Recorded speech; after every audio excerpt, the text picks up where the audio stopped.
Whoa. Whoa. Welcome. It's Oh. it's this guy again. He's back from the Me. dead. Well, I mean, you kicked me off last time. You just Ah, started don't even try. tomato, potato. I said, Josh, I am sick of you.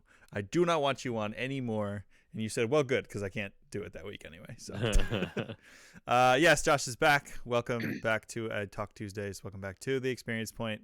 Hello. Had a lovely chat with my friend Cece, who talked about Okami last week. We did a little experience share. She told me all about the world of pooping on your enemies, which is an important thing to do in real life. Oh, you want to? I just thought about this. I have a funny story about Okami. If you'll indulge me for a moment. Yes, please. So I played it for the first time, a year ago. Or no, I'm sorry, almost 5 years ago. So in that game, there is a moment where you have to, you basically have to. I forget the story reasons why, but you have to draw your own personal symbol that represents you, Okay. type of thing. And so me being a childish, no. spry 30-year-old, I decided to draw Dick and Balls. Of course. Now here's the thing. I was just thinking, it's a little funny because you can wear this garb that it's like a piece of cloth that'll flap over Yeah. Shiranui's face, and so you just see this thing flapping on top of it. No, not the flaccid dick. It gets worse. Gilmer's here. This is a good story. So and because it's you are the hero of this land, and you've determined that is your symbol. You go to this city, and this little girl was like, I want to make artwork that's inspired by you. So you come back later on, and plastered all over the city is your symbol, which I happen to draw Dick and Balls on. Oh my god. So you're walking around the city, and the whole thing is just covered with dick. Wow, just dicks and balls flapping in the wind, apparently. Oh my god, that's hilarious. Oh, it was so fun. It was so good. I was I had forgotten about it almost entirely until you just mentioned it. Oh my. Wow. That Well, was a good one. it is truly a hawk to his days.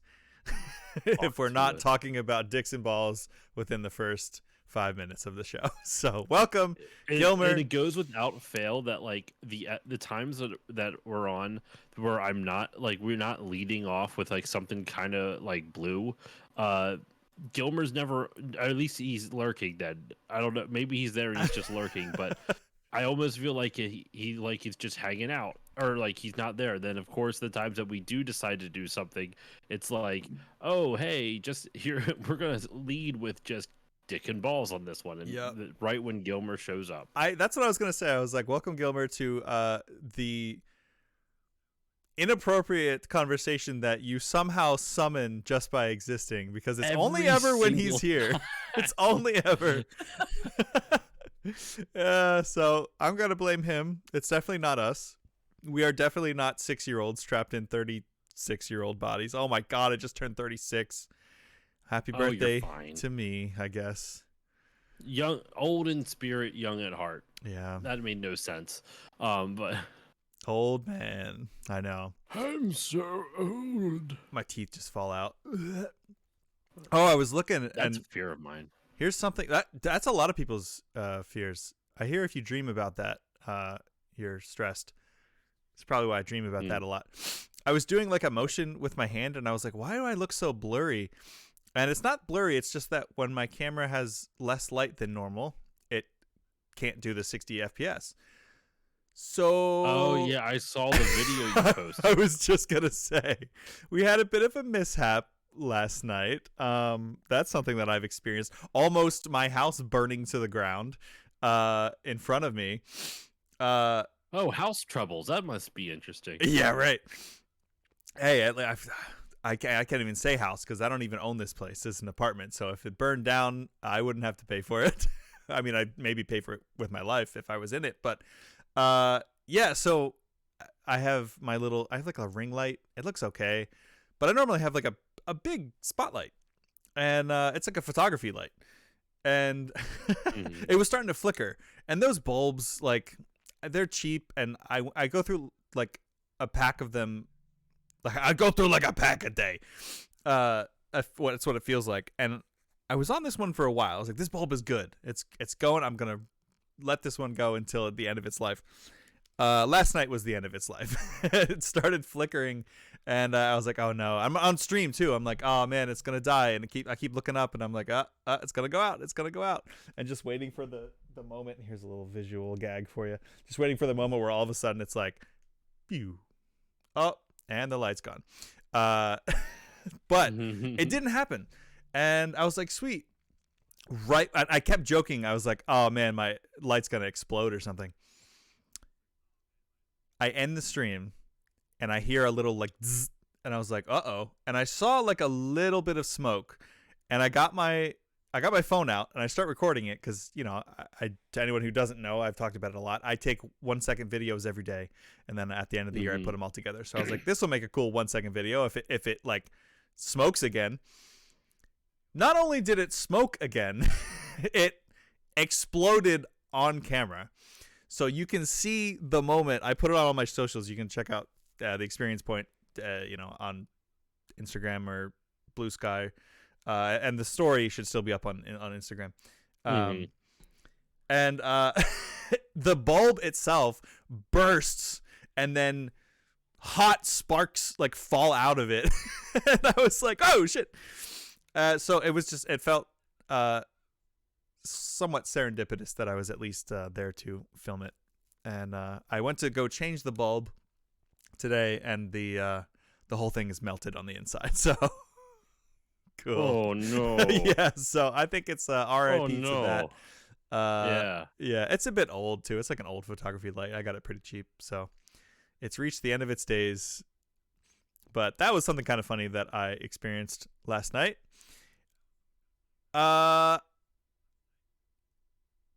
Another thing that I experienced last night, just tying into the end of the stream, I had a couple people, and I was like, oh, let me go stream Risaru, friend of the show, friend of real life. I was like, oh, she's streaming Hello Kitty Island Adventure. That's cool. And I was like, justice for my man, Big Challenges. Josh, do you know who Big Challenges is? Not even in the slightest. I was just nodding to be nice. Okay. That's okay. That tracks. Most people don't. I didn't until a couple years ago. Big Challenges is an official Sanrio character. There's like hundreds of Sanrio characters, by the way. I didn't realize that it was just Hello Kitty and her friends. There's like a shit ton. Big Challenges is a character that was created in, I think, the 70s, maybe the 80s. And he's just a poorly drawn crocodile. I think he only has 3 legs. And what? Oh no. They designed him, and they never did anything with him. And he's so cute and so awkward looking. And so I always jokingly am like, bring back Big Challenges. When are they going to have Big Challenges? I raid Liesel's stream, Risaru's stream. I love it. Did you just look him up? I'm just looking at a picture of him. Yeah, he's great. He's the best. So I raid Risaru's stream just in time to see them come across Big Challenges in Hello Kitty Island Adventure, and I lost my shit. I was like, oh my fucking god, they put Big Challenges in this. And she was like, what? And then me and another person were like, you don't understand. Like, this character was never done, like was never used for anything. Like, for anything. And every time I see Hello Kitty merch somewhere, obviously we're trying to go to Japan, and I'm like, I'm gonna find, if it takes me going to challenge Japan, I'm gonna find Big Challenges merch, and as soon as I do, I'm gonna purchase it no matter what it is. Why don't you just make it? I could, but then I'd get the Sanrio snipers coming after me. If you just do you print something out and do an iron on. Yeah, just for me. But I could of course do that, but I want to support with my wallet Big Challenges existence. The giant mega corporation of Sanrio. Right, yeah. They definitely need my support. No, yeah, so I was very excited to see Big Challenges in 3D, which makes him extra funny because he's still poorly drawn in 3D. Like he's a bad model. Like he turned his head kind of sideways and he was weirdly flat and both his eyes are in a line on top of his head. It just looks so awkward. And I just love him with all my heart.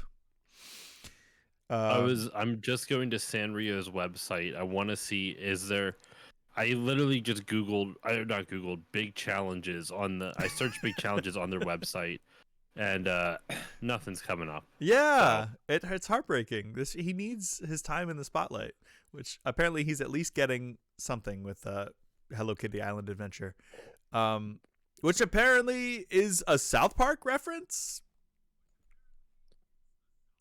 Now, I don't know if this is true or not. There is big challenges merch. Hell yeah. I don't know if it's official or not, but if you Google Sanrio Big Challenges merch, there's a hoodie you can buy that has a picture of Big Challenges right across the chest, and then it has the words Big Challenges underneath from a site called Savelos, and you can buy it for like $40. Nice. Yeah, I'm seeing a lot of there's a lot of merch of it. Nice. Well, there you go. There little mini figures too. I would love a little. There's some merch. Yeah, I'm sure it exists. From Etsy and stuff. I don't know how official they are, but I want an official Big Challenge merch to exist. Maybe he does, but he's just the best. He reminds me of Will Boito. What? Will Boito. I'm so Little brother. Yeah, Little brother. Yeah, from Homestar. I'm surprised you didn't get that reference.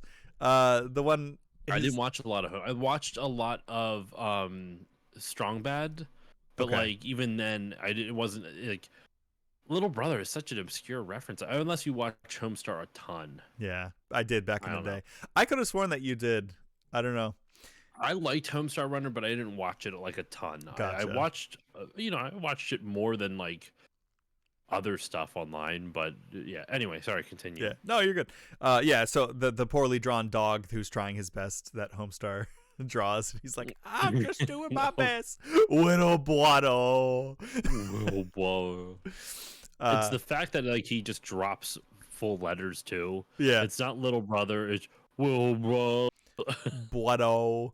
He talks like there's a lot of like kids who have that particular speech impediment when they're young, and it's just like a young kid thing. Like I don't know if I know anyone adult who speaks like that, but it's definitely like a little kid. Like one of my cousins talked exactly like Homestar growing up, and I'd be like, hey, say Homestar Runner, and he'd be like Homestar 10.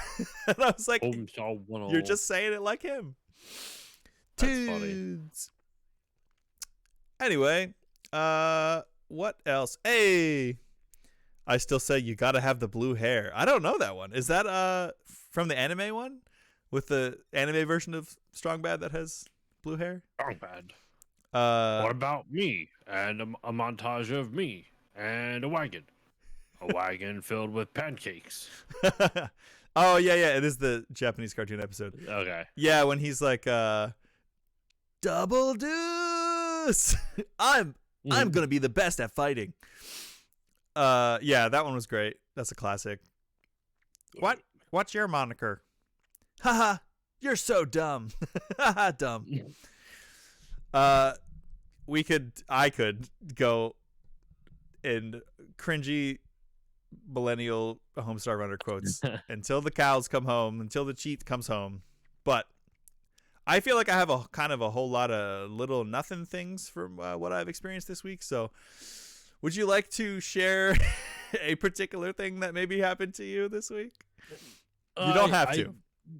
No, I can. I got good stuff and bad stuff to what's up, Drew? Hey, You're what's on up, your Drew? phone, so you might not say much. All right, sounds good, man. Thank No you worries. for stopping by, as Drew, always. Drew the Damager going to be on Talk Tuesdays next week to chat about something. Yes, I'm going to be recording a podcast on Tuesday next week. I'm guesting on a show. It's going to be a good time. Nice. So we'll start off with the bad thing. My basement flooded 2 Womp. days ago. Thankfully, none of my game collection is down there. Oh, yeah. That would have actually what's worse though, worse not for me but for my wife. A large like her to be read books, like books she was planning on reading, were downstairs in when we moved in we brought them in like a luggage case so that way you could literally just roll. Yeah. Uh Sweet about the podcast, Not about the thank you. basement. Thank Yeah. you. Good clarifying. I'm glad that you're suffering right now, says Drew the Damager. So the basement's no longer flooded. We were able to get everything done, but it just I don't know. It's just right now it's just a little frustrating because it is so cold. It feels like my kid's room can't even it's always cold in there. Like it was 66 degrees when we put her to bed tonight. But when we close the door with the heat on, it should warm up her room by the end of the night. I don't know, something just I don't know. I have to figure. I gotta stop dwelling on it. But so yeah, it flooded.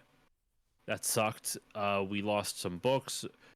Oh my gosh, we almost lost my daughter's like birth certificate and SSN card and stuff. Oh my god. Luckily it was soaked. Luckily no ink was running. Okay. None of the the stuff was running, so like we were able to dry it. Now it's just crinkly but it's dry, so Yeah. we'll take what we can get. Still legal. Yeah, it's still legal. Still loading. Still legal podcast. Oh man, I don't know in this climate. Oh my god. Okay, yep. Never mind. What? Oh, are you making like a legal in this climate? What's the in this climate joke? Are you saying in this climate meaning like it's like in our current political situation, would I really want to do a legal podcast? Oh, okay. I thought you were making like a she's legal joke. Like, oh no, I'm making a podcast called Still Legal about. Oh God, I didn't even take it that way at all. I thought you were taking it that way, which is why I was like, oh no. Canceled. No, I was talking about like I meant legitimately like our political climate right now is fucked. Yeah. I didn't mean anything. That's not a good choice of words. No. Based off the very previous thing that you just brought up. So I'm all sorts of discombobulated right yeah, now. let's just Let's just move on. hold on. We're gonna quick reset. Yeah, right. So no, the basement flooded. I'm sorry, I just saw that you turned off the stream for a second. And no, so we the basement got flooded. We were able to drain it. We called a plumber. We spoke to 2 plumbers. The first plumber was like, "It's going to cost $8,000." Oh my god. Well, basically their solution was this whole bunch of stuff. I'm not even going to relay it all out. It's unnecessary details, but it was like 2 different projects that collectively would have cost like $8,000. I brought in other plumbers and I showed them. I was a little bit more clear with where the water was coming in. I'm like, the water's coming in from literally, it was 2 holes the size of a golf ball, and it flooded our basement like 6 inches. There's a Drake joke somewhere in there, but I can't figure it out. The Still Legal podcast is Drake's new podcast. First guest, Millie Bobby Brown. Podcast. So I showed it to these other. I showed like the 2 golf ball size holes where all the water was coming into the other plumbers. They're like, "Oh, you should just be able to patch that up. If water keeps coming in, then maybe you explore like a sub pump well, or all this other stuff." And I'm like, I like that a lot more. I can do all that shit on my own. I don't even need to call a plumber. I can literally just get like some, like cement or whatever like that you can make. And just seal that up with some putty, and then we'll be good to go. Like I can't imagine like water's going to get in any other place as long as it's sealed. So yeah, and most important of all, not $8,000. Yeah, not $8,000 fucking dollars. All the plumbers were really nice when it was free quotes. We didn't have to pay for anything. We literally just were told, "Hey, this is what you got to do," and then we're gonna go do it, and we don't have to pay anybody anything. So that's kind of nice. I know it sounds like you know what you're gonna do, but I don't want to say his name, but someone that we mutually know who is a plumber cut you a good deal? We used to say his No, first he name a wouldn't. lot in in conventions. Okay. No, he would not. He's very. I don't even mean this in a mean way. Um, when I've asked for plumbing advice, he's been very stingy on not giving Ah, advice. But if I ask him to come take a look at something, he is very much like, nope, I'm not on the clock. If I use these tools because they're company tools and something breaks, and I'm on the line for them, and all this other stuff, and I'm yeah. like, that's fair. It was a little frustrating, but I almost wonder if he was setting up that barrier purposefully for like, listen, like if I say yes to one person, then everyone's gonna ask me to just do shit for free or Right. on a cheap thing. And I'm like, that's Yeah. honestly kind of fair. Yeah, I wouldn't It'd expect be- anyone to do anything for free. That's their living. But, if he's like, yeah, "Yeah, I'm not going to charge you as much." But and he works for a company that like charges more for if you call them out. So I'm not calling them in the slightest. gotcha. Okay. Yeah, that's fair. So, yeah, so we took care of that. We're going to take care of that. I think we determined basically what the guy said was because there is a drainage pipe in our basement, and it seemed like that's where all the water is supposed to go, and it basically seemed like it just like the pipe literally just goes into the ground. Like you don't see it come out the other side. You literally see it like it'll literally just go into the dirt, right? That's it. Mm. And then it will just disperse the water into there. Like any water that goes down into the pipe will just disperse into there. Um, the he was speculating was that the what he was essentially speculating was that the ground is so cold right now and so saturated with water because it rained for like 4 days straight that it just didn't have anywhere to go. It was a combination of like frozen earth with frozen saturated earth. So the water that wasn't frozen didn't have anywhere to go, and it just came up the pipe. Ugh. It was like coming in through the holes, and it just came up the pipe. Because it rained before, like it rained heavily before, Yeah. just not like in conjunction with how cold it's been and Yeah. on and off snow and all this other stuff. So that's what they speculate is what caused the flooding because it came out of nowhere. Like it was super, like we've never had this issue before. So I don't know. We're gonna block up those two holes. I can't imagine they're necessary because it doesn't look like they were made intentionally. So it seems like a leak in the wall, like that. That's what happened. Simple as that. Well, So that yeah, sucks. Definitely time to invest in a waterproof, fireproof case for the birth certificates and SSN cards. Oh my God, Ermagerd Spurter. Spurt Ernder. Oh my God, spit on that thing. Spurt I hate Ernder. how quickly I got that one, Parallax. Oh Yes, my welcome God. back to Hawk Tuesdays, Hawk Parallax. Tuesdays. How you doing? The other thing on a happier note, something that I experienced, I gotta give a shout out to Try for My Life in Gaming for like helping me out with this.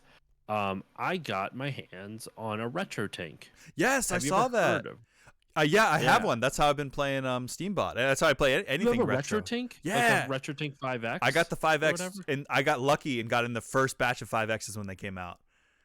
Wow, I didn't know Yeah. because they're pricey. They- I Not- made not better money trying back then. I was gonna say I'm not trying to like talk too much of your personal stuff. I just know that that shit's expensive, and I Yeah. know money's tight. I'm not trying to. Yeah. Won't go any further than that. No. But, I was yeah. in a two-person income household at the time, and I think it was probably around the time that we got our COVID stimuluses. So I had a lot more extra money by then. Around then, so yeah, those are pricey, but it's amazing. I love all the little. I just recently from playing. I think, or no, it was Sonic. When I showed Polisa the Sonic games not too long ago, I actually went in and I was like messing around with the scan lines and like you can put on, you can just like force it into like HDR mode so you can like make the colors more vibrant. It's awesome. Definitely worth the maybe a slightly it's exorbitant. $350 now. Is it? It's $350 for a 5X. If you want the premium 7K thing, Ooh. Or sorry, 4K. Sorry, the 4K one. It's $700. Oh like my God. 750 or something. I think Like that thing is like the Cadillac of upscalers though. Like yeah. that thing is like you cannot get better than the RetroTink 4K. Like it is like it's the Cadillac of retro gaming upscalers. It's nuts. Yeah. I forget how much I paid for it. I obviously paid. I probably did pay $350. I was thinking it was $250, but maybe that was just how I was trying to justify it in my head. It was probably a little bit cheaper back then. Right. Combo of inflation and also tariffs. The tariffs. And Mike Chi has been talking shit. about that on his Twitter about the Has he tariffs. been? Yeah, like because it's affecting how people are able to get the RetroTink now. Yeah. But highly recommend. Not sponsored, but it could be. Hit me up, Mike. I know you watch. Does he? No. I was like, what? A friend of the show, Mike Chi, who definitely knows who I am. So yeah, the RetroTink's fucking great. And then tomorrow I should be getting a new capture card in the mail, because my current one is dead, doesn't work. So I'm hoping that will fix it. And Try also recommended this one because he uses it for his camera. It like I looked it up. It has like actually I want to double check too. I want to make sure if I go to my orders.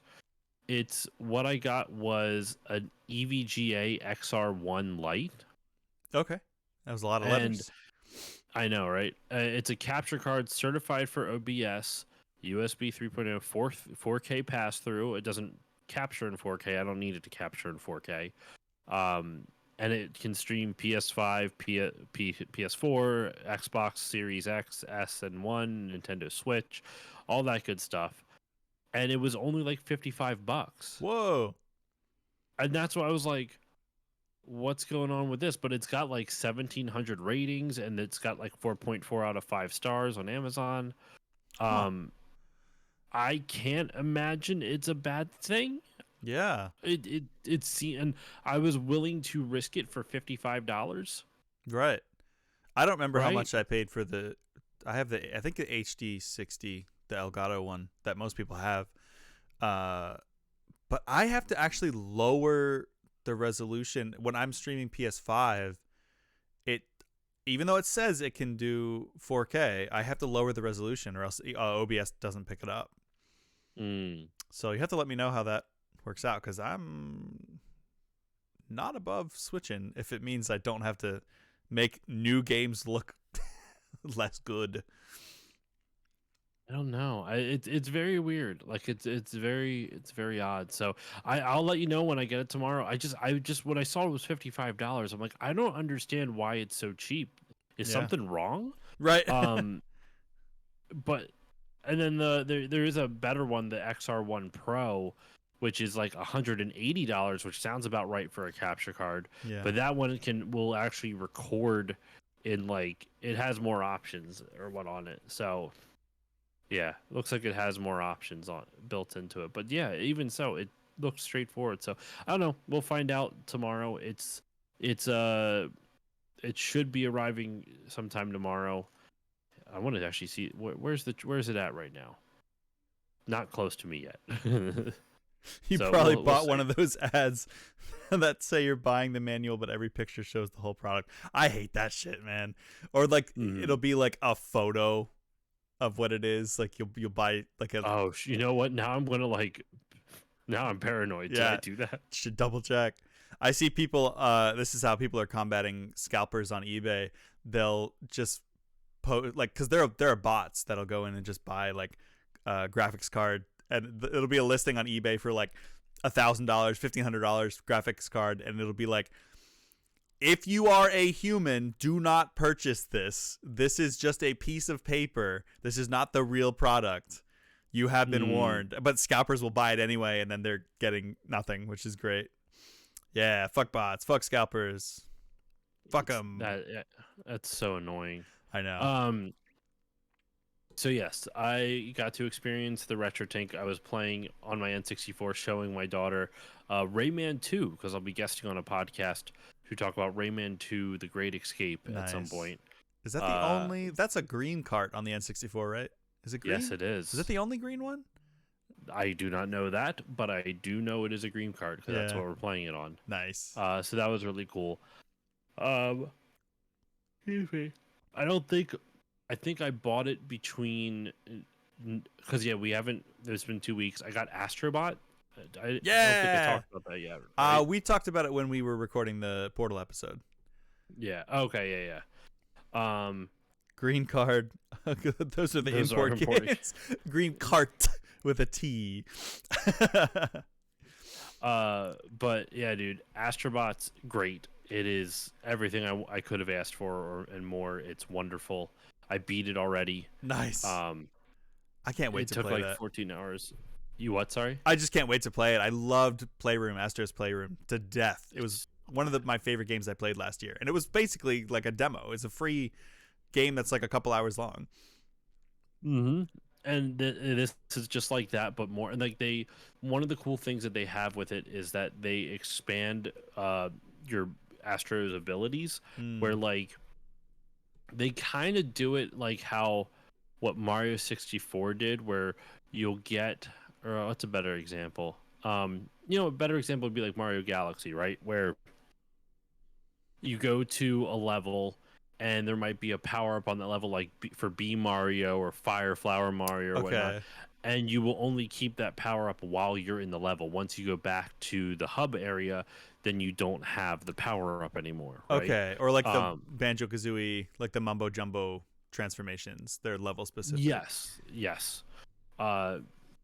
So very similar to that. There are some levels you'll go into, and you'll have like these gloves that have frogs on them. Oops, sorry, didn't mean to bump my mic.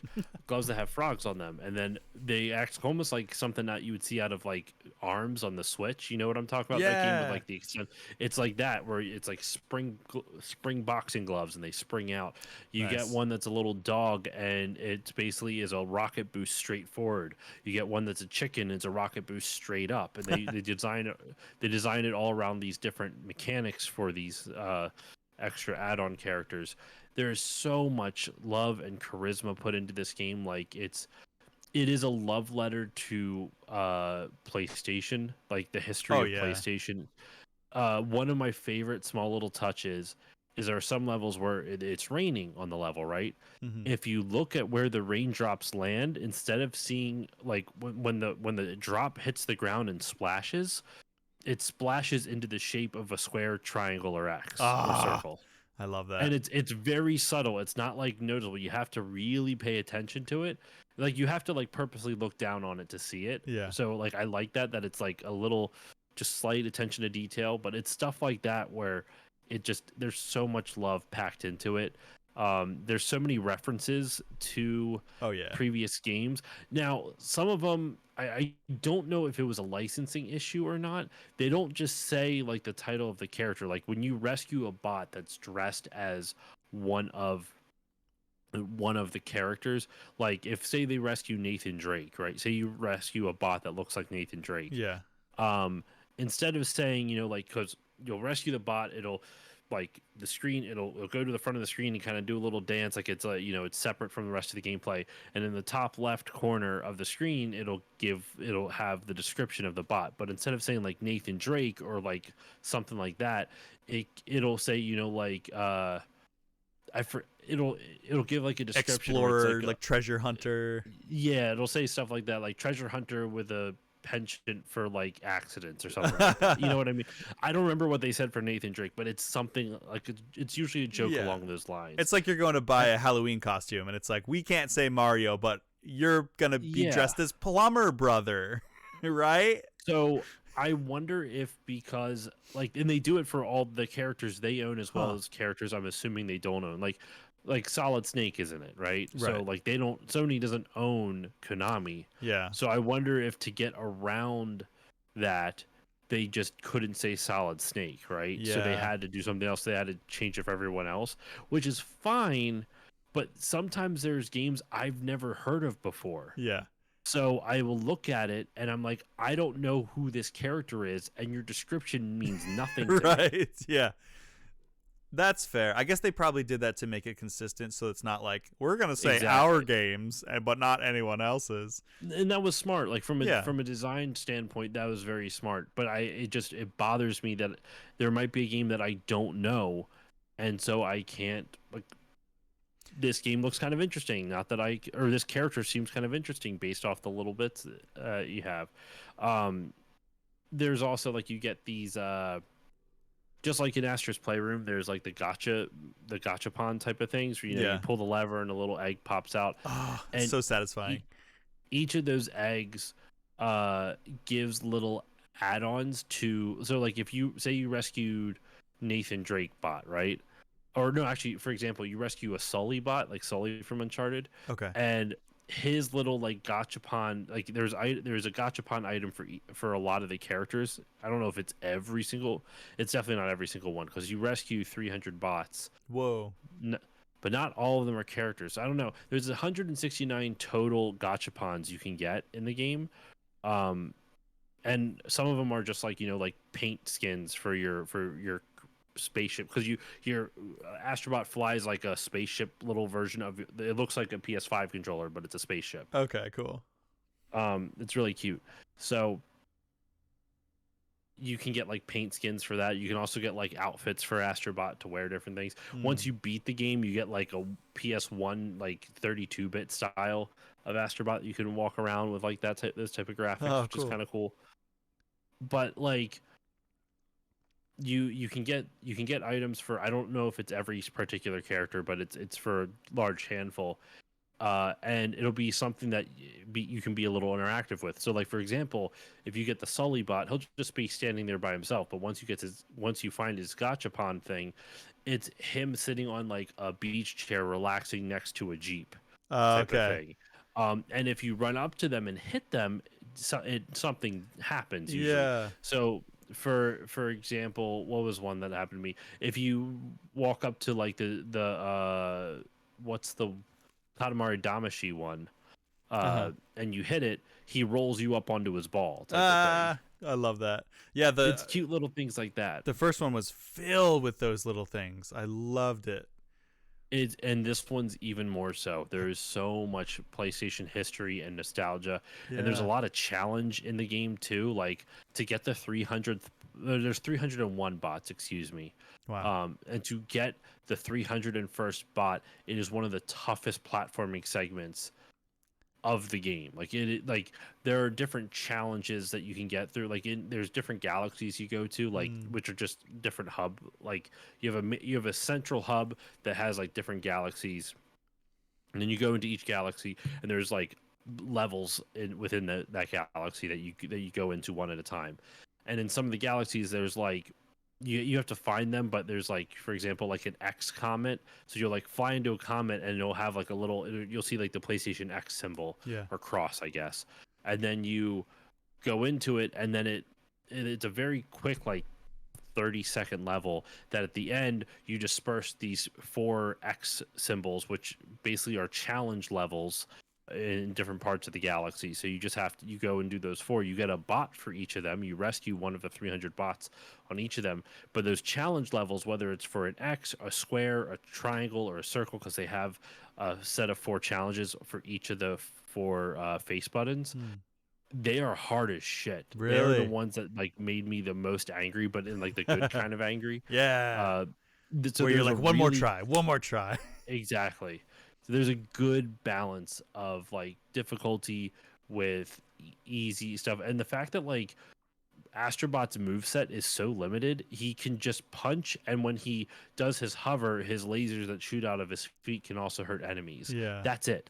They don't focus on a whole big complex combat scenario. They take those 2 little ideas and they iterate on them over and over and over and over again. It's a really well designed game. Yeah, I loved the challenge of the first one. I'm calling the first one, but Astra's Playroom. Like there's like speed run little levels that you can do to like I platinumed that game. I was like, I'm gonna do everything you possibly can in this because I absolutely fell in love with it. But that's the one thing that I was like, I kind of wish some of the challenges were a little bit harder, or if it's like, beat the hard ones. T-Rex boss without being hit, or things like that. So it's good to hear that there's more of a challenge in Astrobot. Some of the bosses I actually think are a little like BS, but in a good way, kind of BS. There's a lot of it. It's wonderful. It's absolutely wonderful. I loved it, top to bottom, T to B. It was just great. T to B, inside and out, no B, intimately. I loved it. I loved it like a lover. What do you ever? Not to get too political, but do you ever see? I watched a John Oliver segment that I guess he had over the weekend. Added some good levity to our current chaos. Yeah. He had this one funny clip of a senator or a congressman from Louisiana, who, like, I guess he was trying to justify all the current actions by the numbnuts in charge. I haven't heard that insult in a while. Numbnuts is a good one. I heard somebody call someone else dumb dick in something recently, and I was like, that's a great one to bring back. Yeah, good going, dumb dick. Numbnuts is great too, though. The guy, for some reason, the way you were talking about how, like, like, I love it so much, that what you were kind of like making a little joke on. He actually said shit like that. He's like, now listen, I love omelets. I mean, I really love omelets. If I could have an omelet, I would eat an omelet every day. I would have sex with an omelet. I'm dead fucking serious. God. He said I would have sex with an omelet. Or no, sorry. I love omelets more than sex. That's what he says. Oof. I love omelets more than sex. All right, but you can't make an omelet without breaking a few eggs, and that's that was his justification for the shit that's happening right now. And I'm like, that's. You can't make an omelet without breaking some eggs. In this case, it just so happens to be that we prefer breaking the brown eggs. And all the white eggs are safe. Breaking the government. Those are the eggs. Yeah. But so when you're going into that, I thought you were referencing that dude's like, I love omelets. No. I mean, he has a southern accent. I'm not even attempting one right now, but yeah. I'm going to fuck this omelet right now. Good way to burn Two your in the dick. yellow, one in the white. Oh, God. No.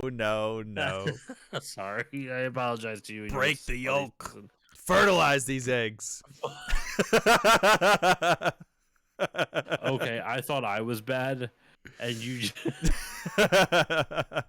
I feel like for legal purposes, I have to say that I'm sorry, but I want everyone to know that I'm not. He's sorry in spirit. Yeah. I'm sorry. I'm Republican sorry. I just say that I am. Or it's just a lie. I'm not. I'm lying. Oh my God. So I'm trying to think if there's anything else I experienced. So Retro Tank, basement flooding, Retro Tank, Astrobot. Really polarized week.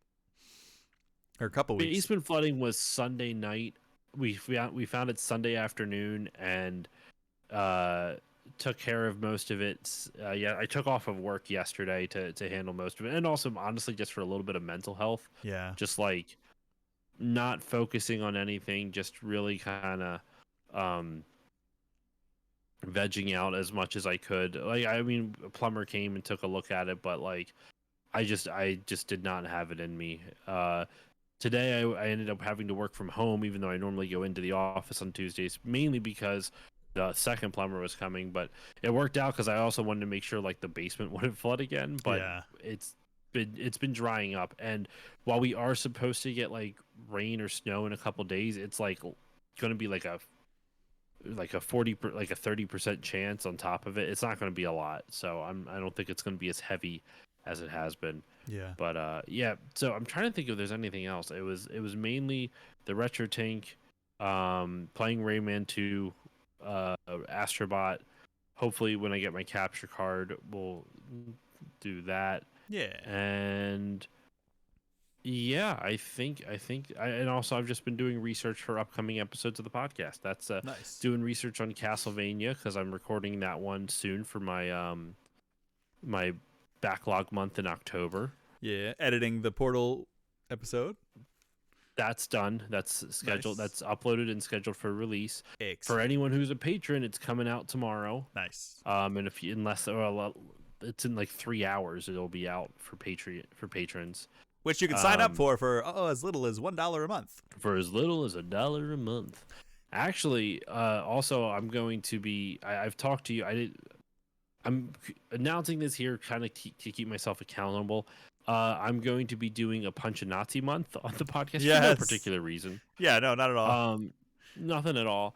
What I didn't tell you, Andrew, though, I'll tell you. Actually, I'll tell you in just a second. But for those to explain Punch a Nazi month, I'm going to be covering games that exclusively feature punching Nazis for no reason in particular.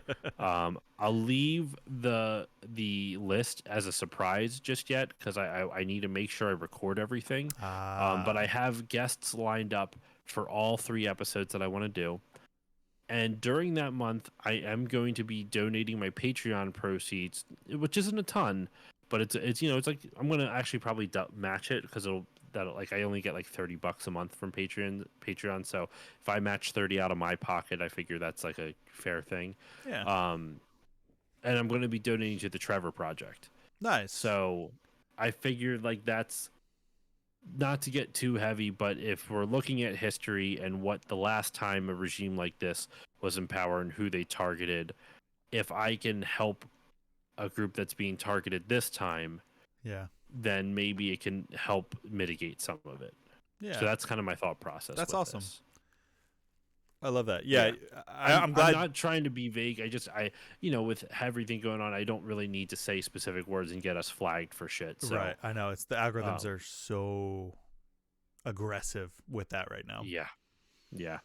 So yeah, that's Punch a Nazi month coming hopefully the end of April. Nice. I have games picked. I have guests lined up.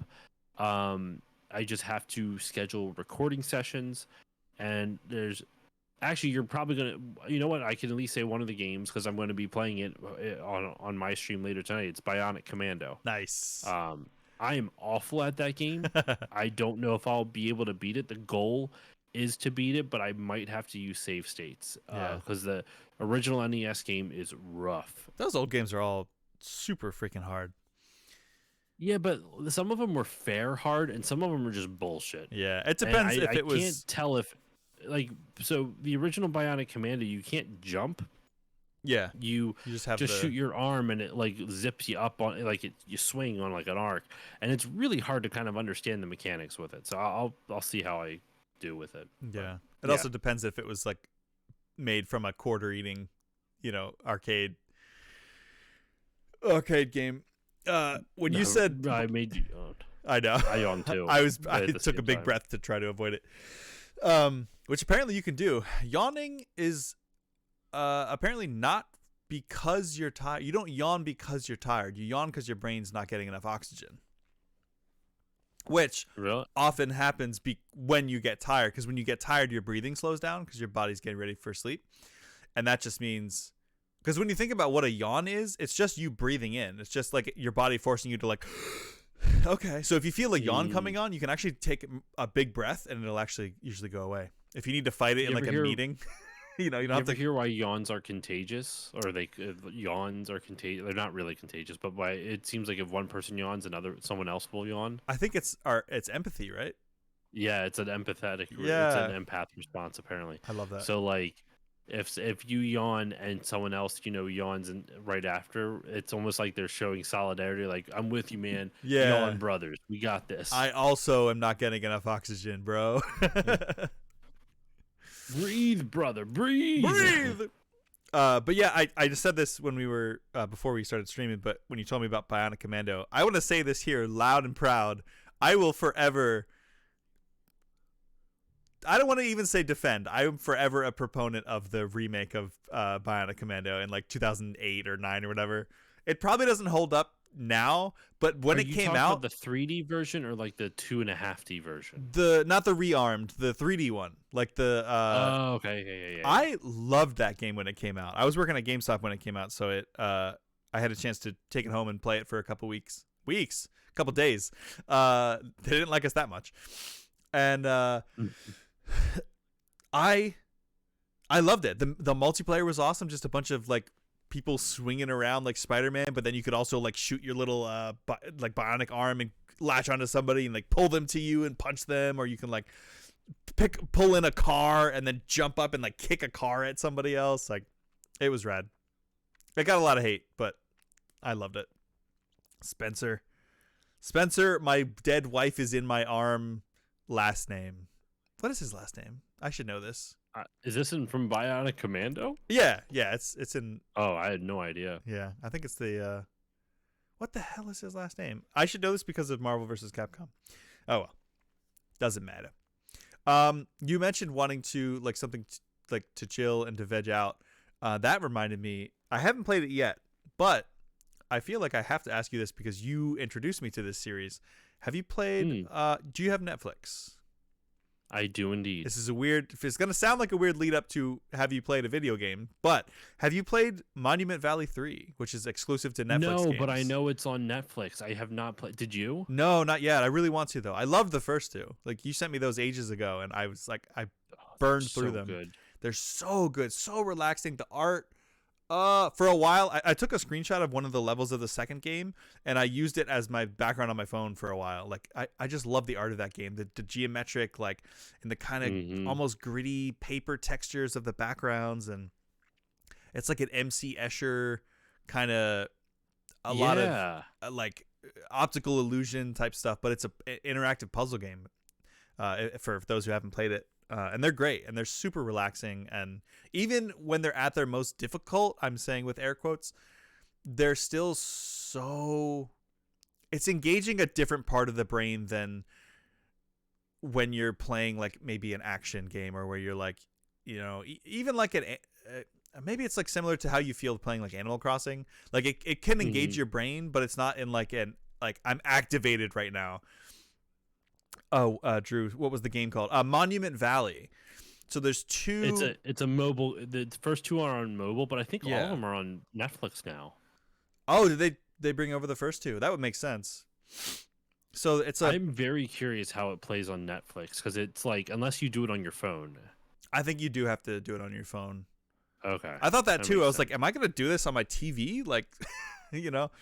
But yeah, Drew, it's a really calming puzzle game that's kind of like optical illusion-y, and usually like what you're doing is like you're sliding parts of the world. Like there'll be a little tiny little character, and it's like I don't know, I think it's supposed to be like a girl and her mom, and they're separated. I think so. And you have to like connect them together, and you're like rotating bits of the world around. It's super cool. It gets really creative, and it breaks my brain when I think about how they programmed it. But there's a third one out now that's, I guess, exclusive to Netflix gaming. So I haven't played it yet, but I wanted to see if you had, because you introduced the first two to me. I have not played it yet. I want to, obviously. I really enjoyed the first one. I don't know if I bought the second. I really enjoyed the second one. I don't know if I ended up. I think I did buy the first one eventually. Yeah. Because the second one was like available for free for a while. Right. So I got it for free at one point in time. So yeah, I man, the artwork is just. I can't get over how good the artwork looks in that game, man. I like love it's so good. Yeah. And it's moving too, because like every time you beat a level, like, you know, the little girl will like go through a door, and then sometimes there's little interactable kind of cutscenes. It's kind of, this is a great segue. It's kind of like Eco or Shadow of the Colossus in that what you get from the story, it doesn't really hold your hand. You kind of, there's a lot of stuff that you have to kind of figure out on your own. I say segue because I showed Polisa Shadow of the Colossus recently, and she just beat it today, actually. Oh. And I realized when we saw the credits that the original came out in 2005, so now it has been 20 years, which is wild to me. Oh my god. I know.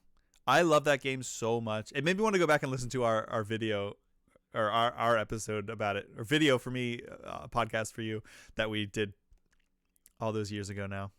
That was one of my favorite ones that we did. On Shadow of the Colossus. Yeah. Yeah, I love that game.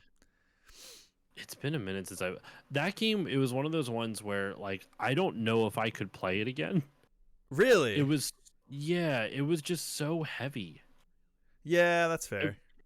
It's very, very heavy, and that's not I don't know. Like I get so sad just thinking about the you know, Yeah, I know. them dying and shit. I don't know. Yeah, I love it. It's if I found it strangely hopeful, even though it ends the way that it does. Hmm. Yeah, I don't want to spoil anything, but there's a lot. There's a lot of there's hope. You found it hopeful. I think so.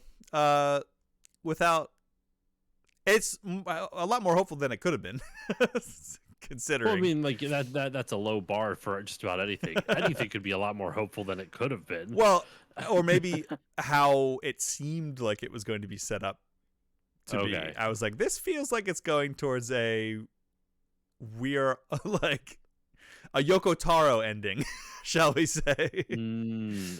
And it was so funny too because without spoiling specifics, Policia was playing it and she was like, I feel like I'm getting XYZ vibes. I feel like it's gonna be, and she would like throw things out there that ended up being true. And she was like, I think it's because of Yoko Taro because he just does not let you. I mean, we obviously love the Nier games, and he's like, you cannot play a Yoko Taro game without becoming a little bit cynical afterwards. Oh, I don't know if I like that. Yeah, I do though. I do. I love this game so much, especially Nier.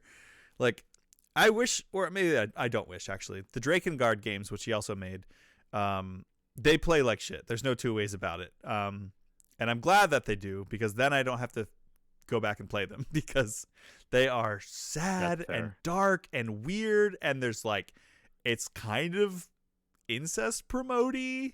Like, there's a character whose whole thing is he's like a pedophile. Like, it's very weird. What is going on? Yeah. What games are you playing, Andrew? Oh, I didn't play them. Well, I did play the first one back in the day, because I was like, oh, cool, you're riding a dragon around and fighting in giant battles and stuff. And then it gets into like the cutscenes, and you're like, okay, the character's sister like really loves him, and it's getting to a creepy point. And then she's like supposed to marry the main character's like best friend, and she's like, no, I don't want to marry him because I love you, brother. And it's like, what the hell are you saying to me right now? Yeah, it's but they don't. I shouldn't say every character in that game, including who you play as the main character, has a fatal flaw, and that's hers. So they don't glorify it, but the fact that they include it at all is kind of wild to me. And there's consequences for it. Anime sister trope, creepy AF. I know. And that's on Angel Sanctuary. I remember renting that from a Blockbuster back when that existed, not to age myself. And I was like, I like anime. I just learned about anime. Too many anime tropes are creepy. Yeah, you're not wrong about that. And I was like, okay, well, I watched the ones that really jumped out at me, so let me start at A and work my way through this very small anime shelf. And I got to Angel Sanctuary, and I was like, okay, sure. And I watched that, and it was like, I think Clamp made it, which if you know anime, that's all you need to know.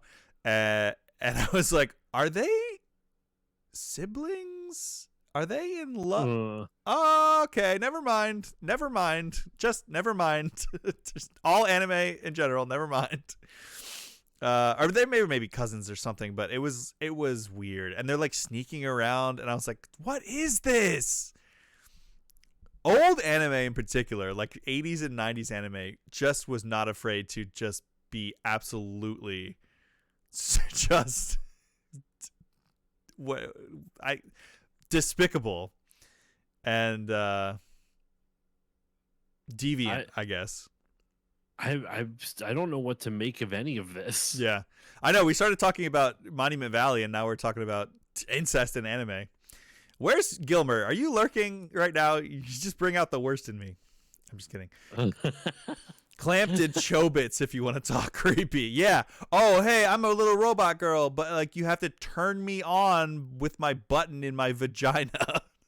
Wait, are you serious? Yes. I only ever watched the first episode of that, and that's basically what it is. If a sister says, I don't want to marry anyone because I love my brother, and she is 4, that's adorable. But if she's 24, a whole lot of nope. That is a very concise way to put that. I heard about it. I've never watched it. Because I refused to after I heard about it. You ever heard of it might be based off a book, but it's called Flowers in the Attic? No. Ugh. Oh God. So it's just a content warning for just me. I don't know if it content warning. I guess I don't know if trigger warning would be appropriate, but content warning.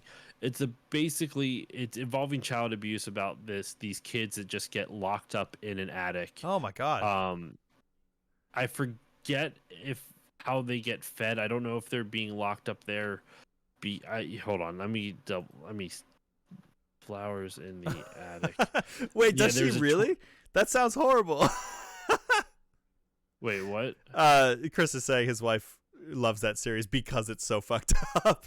It's really fucked up book series? It's or an anime. Okay, so yeah, it's what the novel was written in the first. Wow. Okay, in 1957, the Dollanganger family, father Christopher, mother Corinne, 14-year-old Chris, and 12-year-old Kathy, 5-year-old twins, live an idyllic life until Christopher Sr. is killed in a car accident, leaving Corinne in debt with no means to support her children. On the verge of their home being foreclosed, Corinne reveals to the children that as a young woman, her marriage to Christopher so offended her multimillionaire father that disinherited her. Now the elderly Malcolm is dying of heart disease, and Corinne intends to return to her childhood home of Foxworth Hall in Virginia to win back his affection and be reinstated to his will. And because Malcolm is unaware that Corinne had children by her marriage, the children must hide in secluded upstairs of the enormous Foxworth Hall until Corinne can break the news to her father.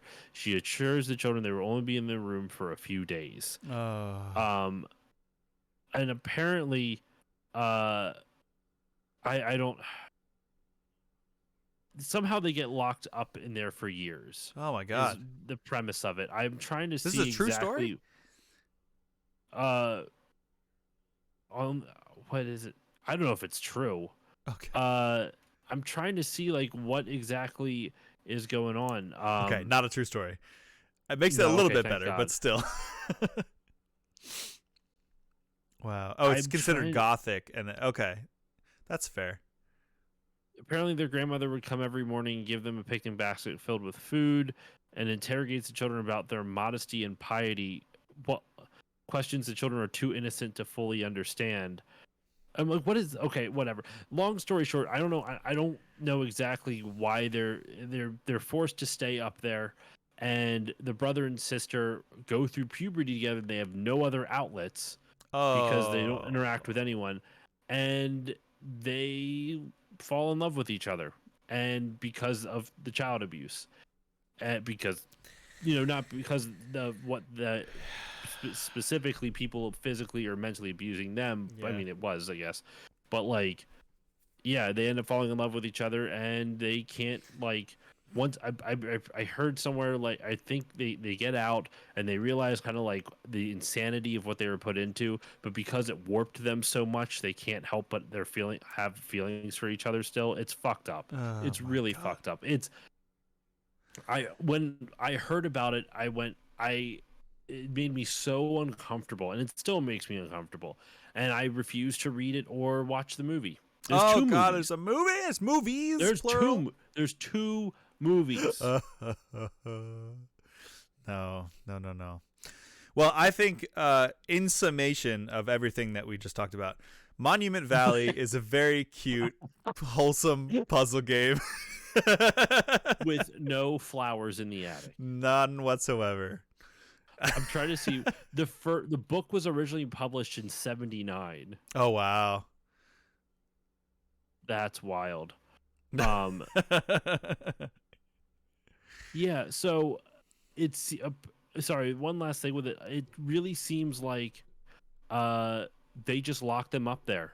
They literally just locked, like, their mom who told them it would be for a few days, literally visits there's a section in Wikipedia that says After an absence of several months, Corinne visits the children, Corinne being their mom, explaining that she had been on a European honeymoon with her new husband. So she just left her kids in that attic. I gave a great segue out of this conversation. Sorry. I'm just kidding. Oh my god. Anyway, That's awful done. though. We're fucking done. However, Done. you know what else came out in 1979? What? Alien.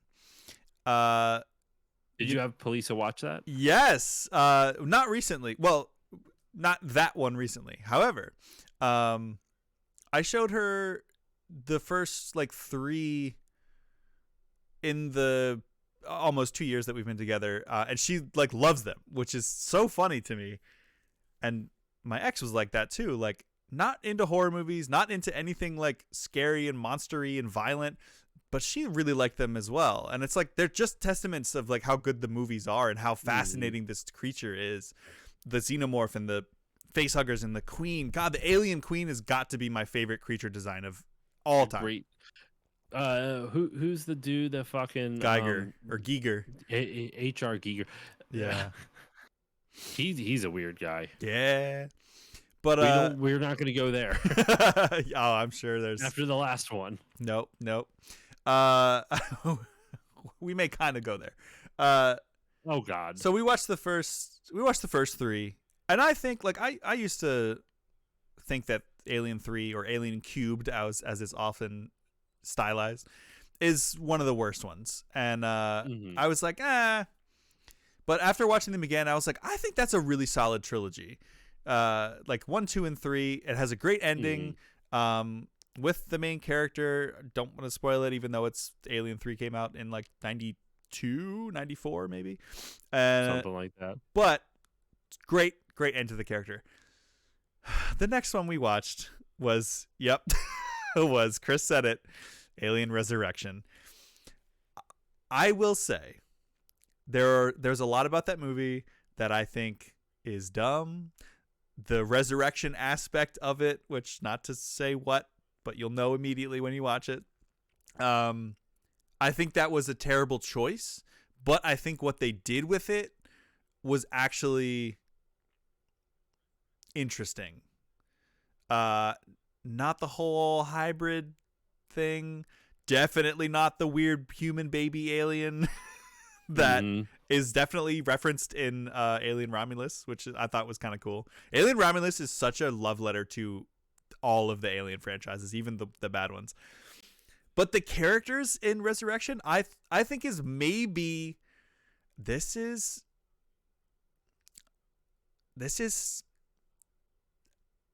controversial. I'm running through all the crews in my head. The crew of Alien Resurrection is my second favorite in the franchise. Right, it's under obviously Aliens. Nothing will top, Hicks and Hudson and Vasquez and Let's Rock and Game Over, man. But right under that, the crew of the Betty from Alien Resurrection, I love them. Ron Perlman, Michael Wincott as the captain of the ship was great. Like Christie was my favorite. Like the guy with the guns like in his hands, like the automatic guns. You have a guy in a wheelchair. There's representation there. They're like, and they all feel like really fleshed out, which I thought they did. I thought they did great with that, and the effects still kind of hold up. And watching it again, I was like, I don't know if it's the one that I dislike the most from the franchise. I think I would give that to the second Alien versus Predator. But I liked it a lot more this time. And Polisa like loved it. And she was like, I want to watch more. I was like, well, the next one we have to watch is Predator, because we watched all the Aliens before the time jump back in time. So we watched Predator. She wasn't as into that one, but she did like it, and I was like, that's fair. It's just a bunch of sweaty dudes in the jungle. Predator 1 is just that. I haven't seen Predator 2 in a while. I know that Danny Glover's in it. Yeah. Did you get up to the Predator one where it's the most recent one? No, not yet. So what we're actually gonna do? It's so good. So, Police's threshold for horror and violence is very, very low. So I was like, I Okay. won't make you watch all of them, but if we watch the good ones or the best ones, we can skip Predator 2. I actually really didn't like Predator 2. There's some good things in it, especially lore-wise. I showed her the end scene when he's on the ship and you see the trophy room and you see the other Predators, but I don't know if I needed to watch that one again. Oh, Drew's heading out. No worries. Catch you next time. Catch you next week. Yes, sir. Thanks for stopping by, man. Yeah. So we skipped Predator 2. We watched the first Predator, skipped 2. We watched Alien versus Predator, the first one, which I love and I think is very underrated, especially if you watch the unrated version. And we're going to skip AVP 2 because I think that's the worst in the entire franchise. And we're going to skip Predators, and we're going to skip The Predator because those are hot garbage. Predators is okay. The Predator was just a waste of time. And then the next one I think we're going to watch is I think the next one on the list, we're going kind of in release order, but keeping the franchises together. The next one is going back in time and going to Prometheus and Alien Covenant. So I liked Prometheus a lot. I do too. There's a lot that they do kind of weird where I'm like, I can't tell if the movie wants to be a prequel or not. Like when you really get into like the nitty gritty of the lore, there's some conflicting things there, but I like Prometheus. I even like Alien Covenant. I think David, Michael Fassbender's David character is one of the most interesting characters of the whole franchise. I'm really curious now with so I just saw there's a new Predator movie coming out later this year. Oh, really? I didn't know it was Predator that soon. Predator Badlands. Yes, that's right. I don't know where It looks cool. I it's- mean, it's from the same writer who did the Prey. Yeah. And Prey was fucking great. Prey was incredible. I can't wait to get to that one. So we're gonna watch Prometheus. Oh, so good. We're gonna watch Prometheus, Covenant, Prey, and then I don't know. I'm gonna have to like really gas her up and make this as gentle a viewing experience as possible. But I would love for her to see Alien Romulus, and I want to watch that again too. But it's objectively the scariest shit in the entire franchise. Like I was That's what I uncomfortable. remember hearing. Yeah, I was uncomfortable in that movie. But when I went to go see it in the theaters, I was like, oh my God. There are some scenes where it's, whoa. Yeah. Yeah. There's also the kind of abortion scene in Prometheus that I'm worried about. That was rough to watch Whoa. for sure. Yeah. That was really rough to watch. Strangely, Prometheus or Romulus makes that scene look a lot more manageable. There's a scene in Romulus that is just as bad, maybe worse. I'm not. I haven't seen Romulus yet. I think part of it was not for just that reason, but I think part of it was basically just like I just didn't have time. And then when I heard it was like really like it had one of the most intense moments, I'm like I'm okay. I can Yeah. live without it for now. It is one of the best ones. I think it's probably the best one since the OG trilogy, honestly. Or I say trilogy, quadrilogy. It's trilogy if you don't count Resurrections, which I like it. I like it enough, but I think it's the best one since. I think I liked it more than 3, honestly. Which is saying something No. because I've never seen 3. I've seen Alien and Aliens. No, sorry. Are we talking about Alien or Predator? I'm so sorry. I'm losing the thread. they're kind of together. So I'm right now Yeah. talking about Aliens, but That's what I thought. I have not seen Alien 3, and then I never saw Alien Resurrection. oh, okay. Yeah, I think What- they're both which probably worth a Alien- watch if you like the franchise. But there's a lot. I mean, there's some some things about 3 that I don't really like, but there's a lot to love in both of them. You know what's a movie series I got into within the last year that I haven't I don't think I've talked about it. It's a Denzel Washington, the Equalizer Oh. movies. Nice. Yeah, I've heard those are good. There's like what 3 of them now. There's 3. Yeah. They're fun. It is nothing but straight up power male fantasy shit. Yeah. Which I'm not gonna deny. I like it. I love power male fantasy shit. Like I eat that shit up. Like the Reacher TV show is the same thing. Oh, okay. I never Um, saw that. Fast and Furious. Fast and Furious, I would almost argue, is like power bro fantasy. Yeah. Like, because what's so like same thing with Reacher and also with Denzel Washington with Alan Richardson's Reacher and Denzel Washington's Equalizer. Power family. They, What's up, Wub? Welcome. Power family.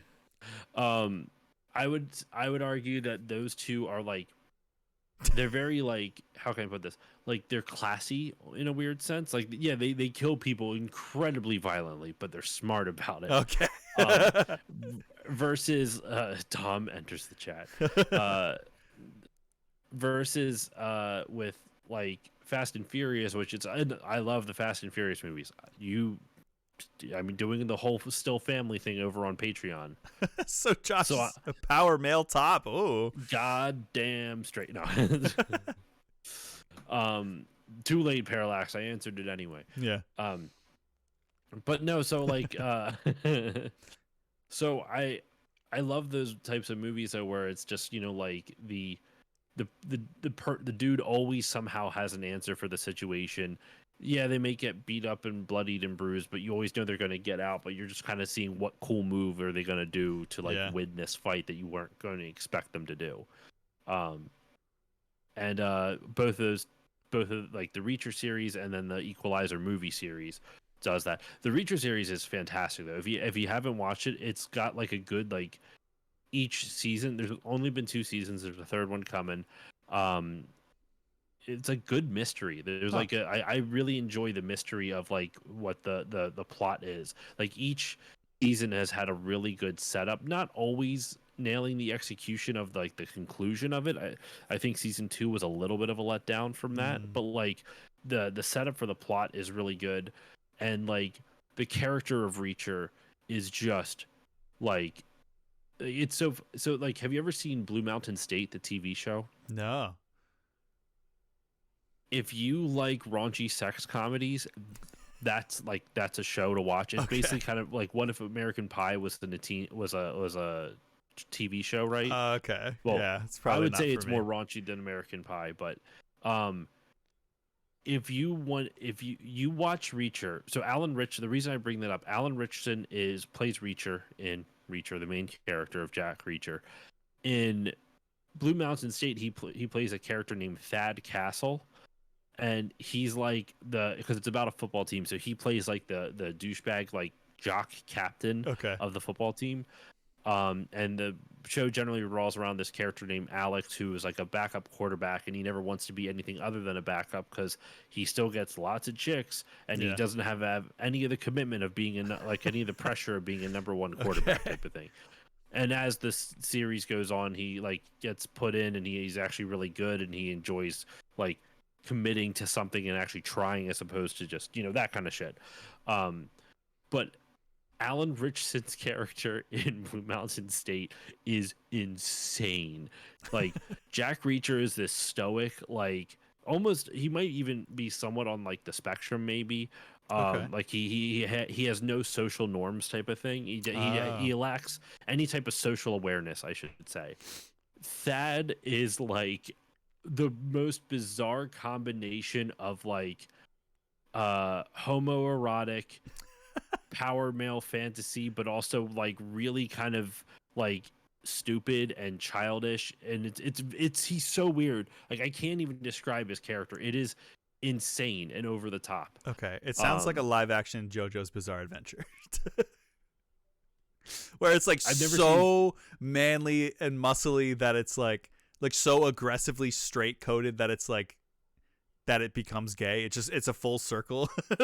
It's kind of like that at times, and they make fun of him for it too. Like Thad aggressively denies being gay, but then he'll always he always does. I think he has his best friend, I think his name is Larry, and they like hold each other's jock straps and shit like that. I forget exactly like what it is. God, but it's like I'm back in my Christian high school. No.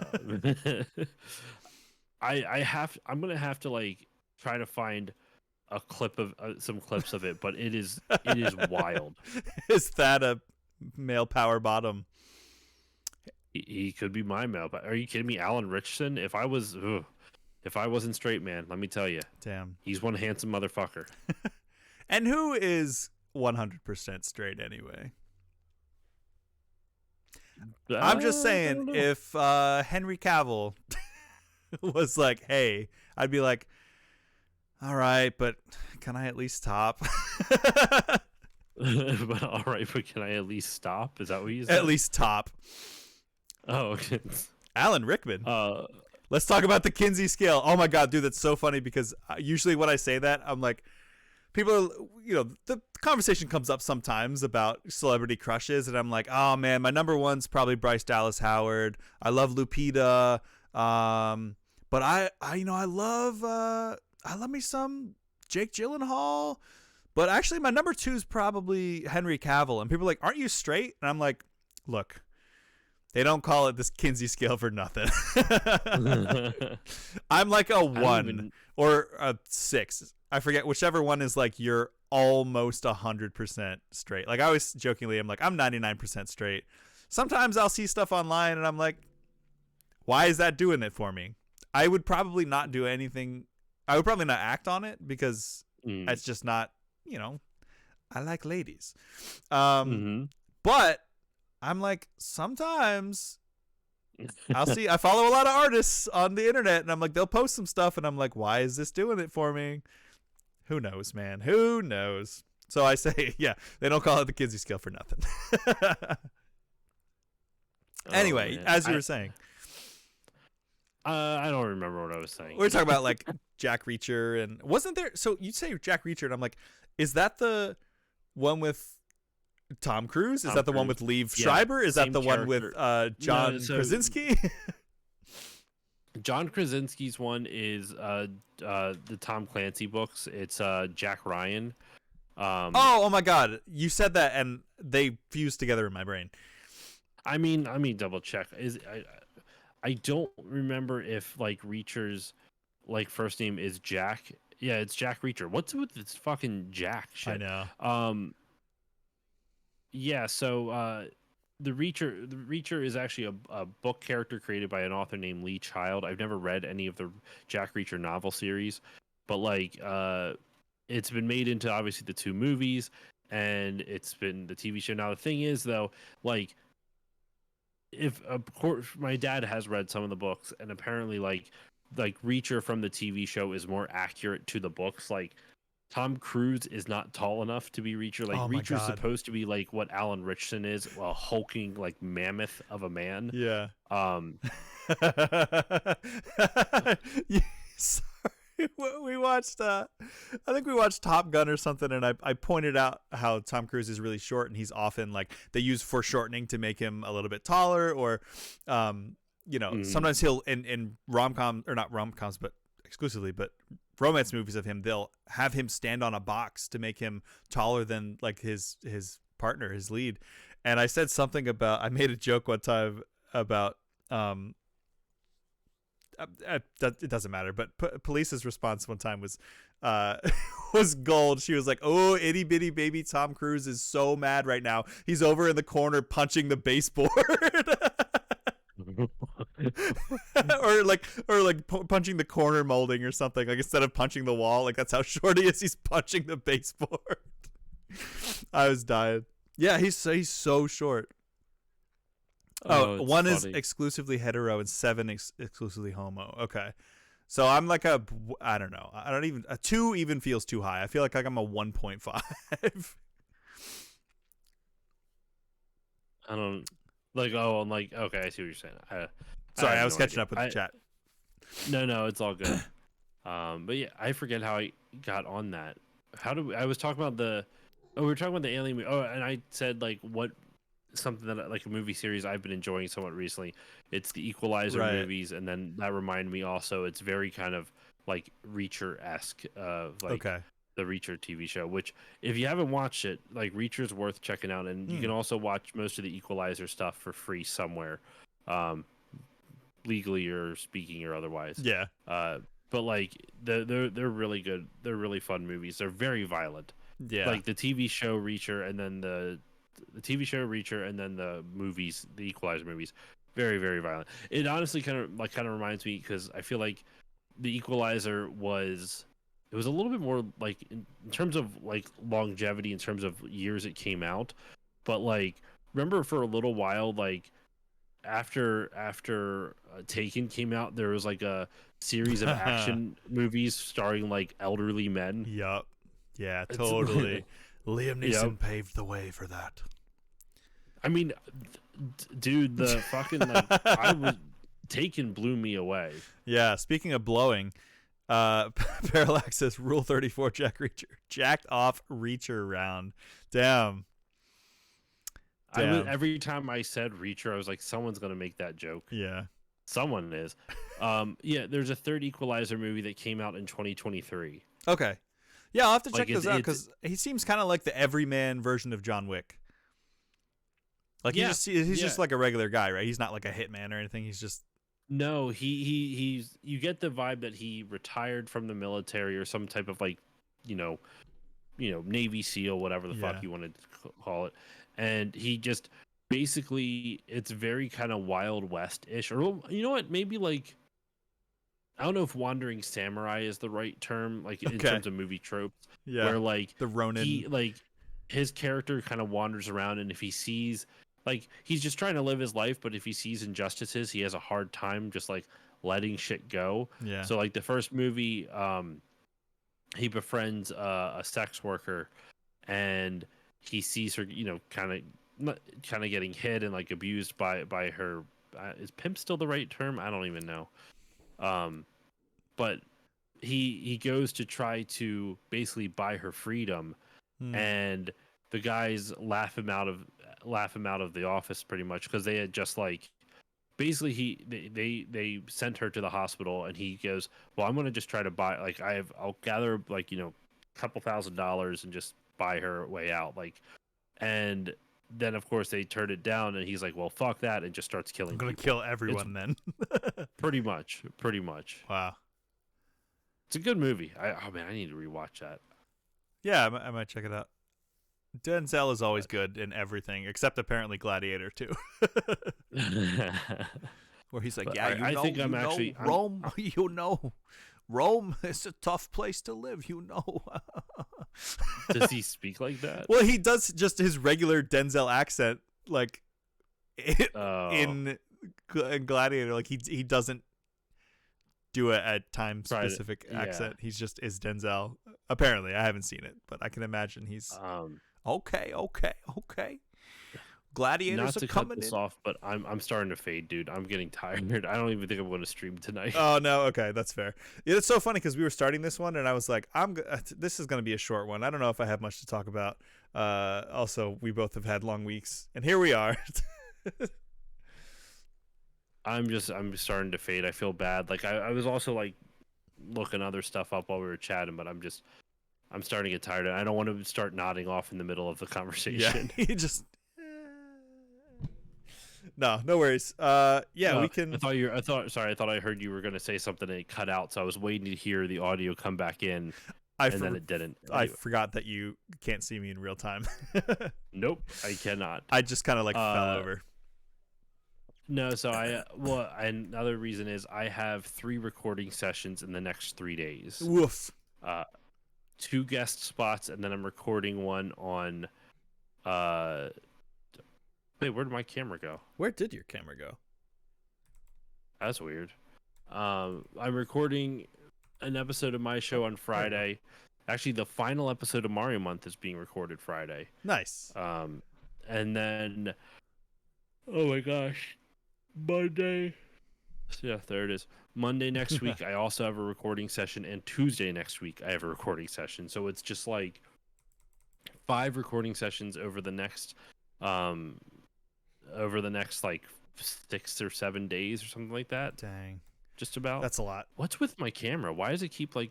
It might be me. I had alt tabbed just to Chrome though, and you went away. Oh, but now you're gone for good. What the hell? That's and so now you're weird. Back. That's weird. Okay. I didn't do anything with Discord though, so. But That's yeah, really weird. No worries. We can definitely call it. I would have played Bionic Commando tonight, but I'm just too tired. I I should also be playing, finishing up. I started Parasite Eve a couple weeks ago, Oh, nice. and I really enjoyed it. What I played of it, dude.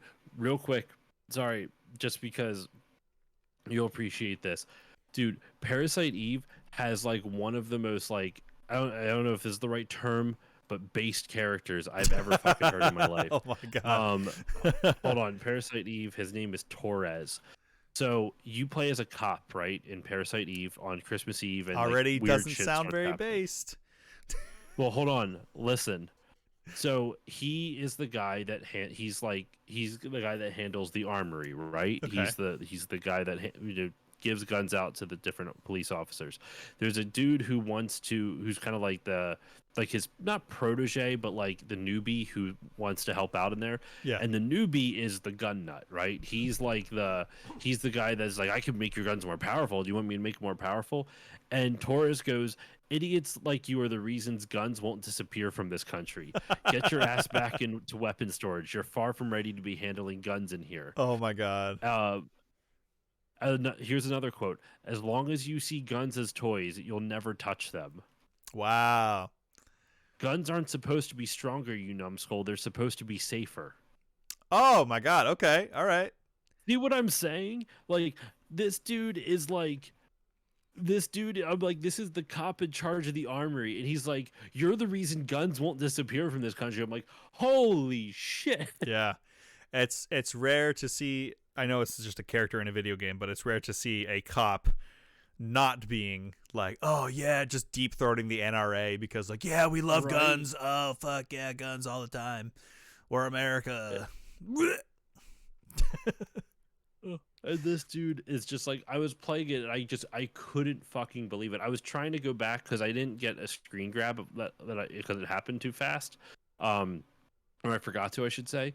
So I went to go back to watch my VOD and take a screenshot of it, but then the VOD wasn't there, and I don't know what Twitch must have deleted it. I did play Sledstorm, and since that has at the end of the stream, and since it has Rob Zombie on it, I wonder if they're like, up, yoink the whole thing for copyright. But I don't know. No. It should just alert you though, like if you have a.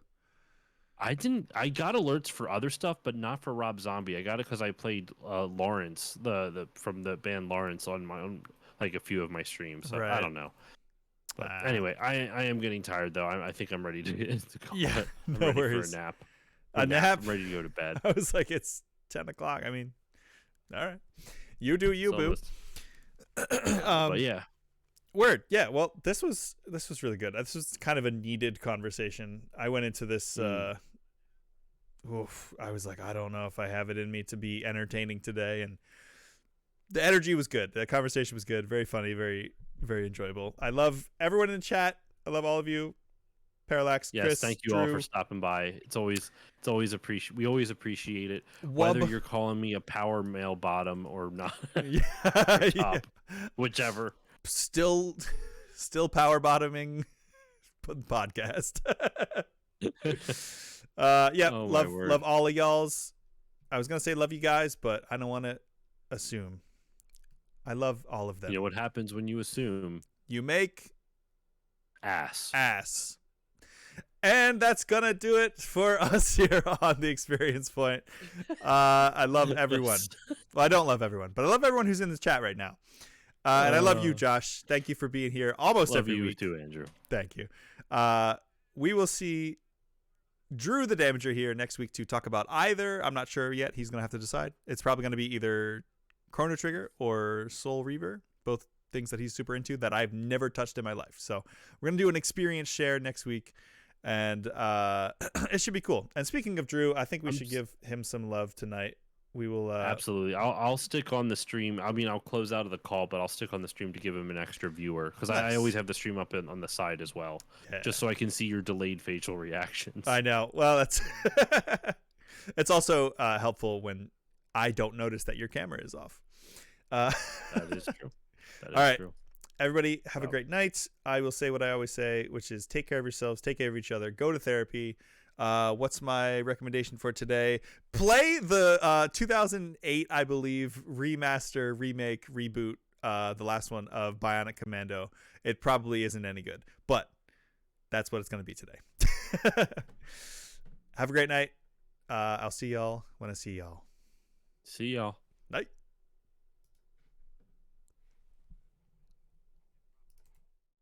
All right. We are gonna raid. Oh, there goes Josh. He's dead. Let us give my man Drew the Damager some love. He's playing Outer Wilds, so I cannot watch that. I was told to go in completely blind to that, but I will still join the raid party and say what up. And he's always really gracious about giving me shout outs and love in his chat too. So always appreciate him. And he's got a wicked good Boston accent, dude. I say wicked good. It's actually just his accent. He's not putting it on. He's just like that. So what the hell? We speak about police and then a lost policewoman shows up with some bullshit. Get the fuck out of here. And also ACAB. Let's do a raid. Drew the Damager. Spam bot detected. Will head hardcore. Oh. Hardcore. Hardcore, dude. Oh my god, dude. Anyway, enjoy. Everyone play. Actually, you know what? I'm going to retract my recommendation for today. My recommendation is going to be play Monument Valley if you need to relax and chill. It's very needed right now. Willhead. Willhead?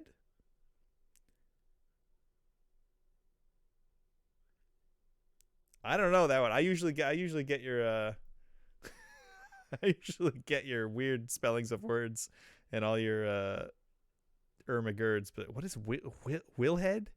Oh, Wicked Hardcore. Wicked Hardcore. Oh my god, dude. All right, we're gonna start. We're gonna start, kid. You're gonna see something you ain't never seen before, kid. All right. Good night. Love you guys.